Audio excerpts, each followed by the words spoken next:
Low lying placenta নিয়ে আমাকে ইনবক্সে অনেকেই মেসেজ করছো, তাই জন্য আমি এই ভিডিওটা বানাচ্ছি। লো লাইং প্লাজেন্টা আছে, তুমি সেটা কোনোভাবেই তোমার ইউএসজি রিপোর্ট ছাড়া বুঝতে পারবে না, সেটা বোঝা সম্ভবও না।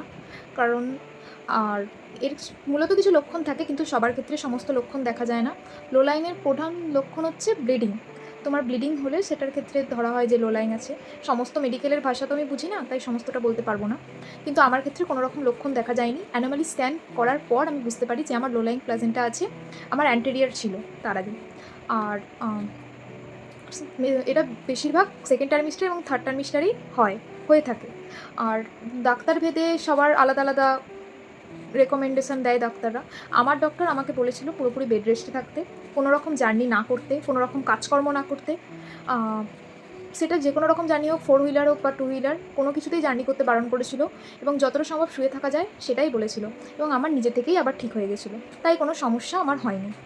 তাই আমাকে যারা জিজ্ঞাসা করছো, আমি তাদের একটা কথাই বলবো, ডাক্তার যেইভাবে থাকতে বলেছে সেইভাবে চলো, সাবধানে থেকো, আশা করি সব ভালো হবে। আর ডাক্তারের পরামর্শ বাইরে গিয়ে কোনো কিছু করতে যেও না। দেখো ঠিক আপনা আপনি সব কিছু ঠিকঠাক হয়ে যাবে। কোনো রকম টেনশন বা চিন্তা করো না। প্রেগনেন্সিতে চিন্তা মুক্ত থাকার চেষ্টা করো, সুস্থ থাকবে, সন্তানও ভালো থাকবে, তুমিও ভালো থাকবে।